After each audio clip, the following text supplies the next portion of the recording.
EMR adoption really requires a teamwork approach between information technology specialists and physicians.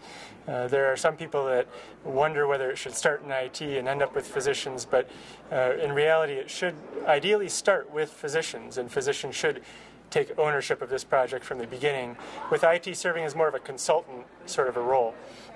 Now practically, many of these systems are started and initiated as projects from the hospital side without the physicians involved. And so we have a problem where sometimes the physicians are late in the game to take ownership of the project. Barriers to ownership can be numerous and include physician behavior. Certain physicians have really had a culture of being independent and untrustworthy of others and not being team players very much by design and by training. That culture is shifting, but that's one significant barrier that we have to overcome. Another barrier that we have to overcome is just simply time and getting physician leadership and physician involvement. I think there are many areas where physician leadership has been outstanding, but there are also many areas where it's significantly wanting. And so that's also a significant challenge. Communication is also always an issue with physicians. You have limited time, and it seems like there's no good way to communicate with them. And so trying multiple different ways to communicate with them is very important. Getting what we call, really, I think, buy-in more so than ownership. Do they really own this process, and can we get them to set expectations that are reasonable so that they can continue to work moving forward to build a better product? One strategy for improving physician buy-in and adoption is to find your biggest naysayers and try to convert them. And that was the case when we went to what we call the second phase of our EMR implementation. We were doing computerized physician order entry. This was something that touched it right at the heart of what the physician does. I had some people looking at this change in the way you order and saying, I can't do this, this is too complicated. And some people said, well, this isn't my job to order things, somebody else is supposed to do that for me. And I pushed back pretty hard on that. I said, you know, geez, you're a physician, this is core to what you do.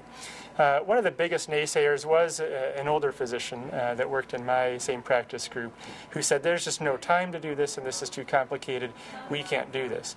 Well, I also knew something else about him, that he was kind of the leader of the group, and if he bought into this, that others would follow.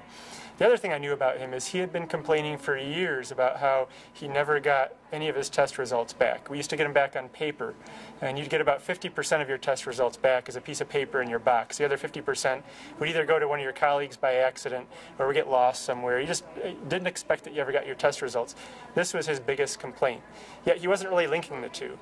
So the first thing I did is I brought him into a group that was working on how to build order, and we already had gone so far as to simulate in a test environment what ordering would look like. And when I first showed it to him, he says, this is just, there's no way we're going to do this. And I said, well, sit down, enter in orders, just pretend you have a normal new patient and enter in the orders you would for that patient.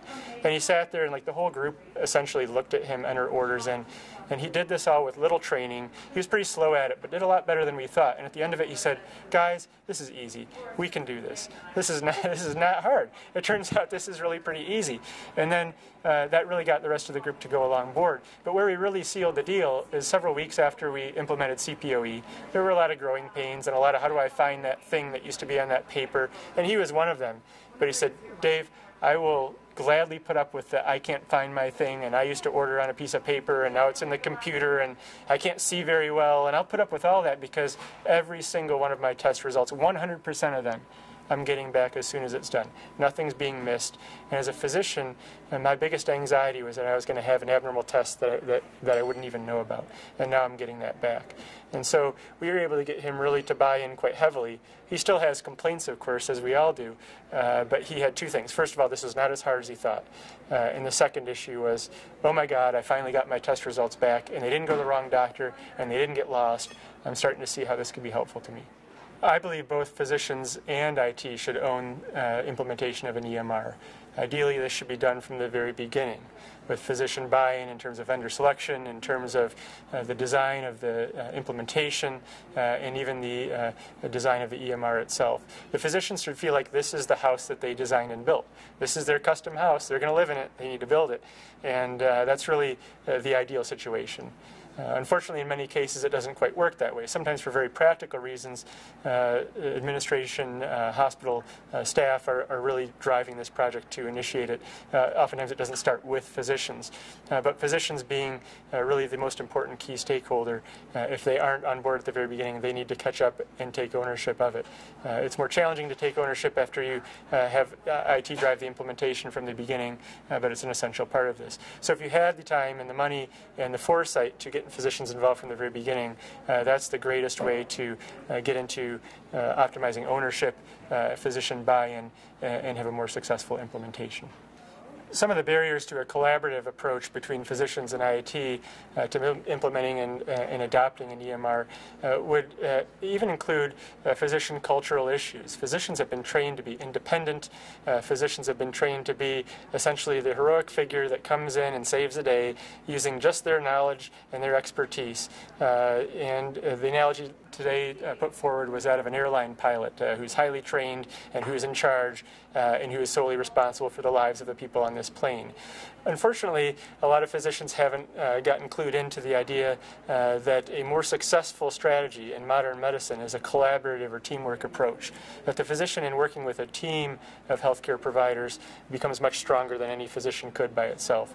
And so the team approach always kind of trumps the individual. But it's difficult to really get physicians to transition to that kind of thought. And really, an EMR demands or requires a physician to have the approach of, I'm working as part of a team. And if a physician does not have the approach of, I'm working as part of a team, I'm working by myself, not only does an EMR system have less value and you get less buy-in, but implementation is not going to be very successful. One of the benefits of getting physician buy-in during an EMR implementation is that you get a higher quality system. The system's only as good as how it can match the physician workflow and the physician needs. So one of the concerns about EMR implementations is that they may or may not improve quality. And a lot of us believe that the difference between an EMR improving quality, saving costs, improving patient care, or doing detrimental things to cost or patient care or quality is really adequate physician adoption. Does the EMR workflow match the physician workflow? Does the EMR resources match the physician's need and meet those needs? And only through a collaborative effort and only with physician buy-in does a physician help to not just initiate this EMR process, but mold it and build it over time to become more appropriate and to better meet their needs. Unfortunately, many times physicians don't own the project from the beginning for various reasons, and when they don't own the project from the beginning, it can be difficult to catch up.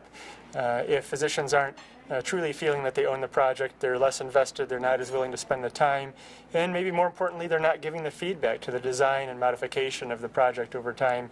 And so then you have a greater and greater mismatch of the technology or the EMR or the project or the workflow to what the physician's needs truly are.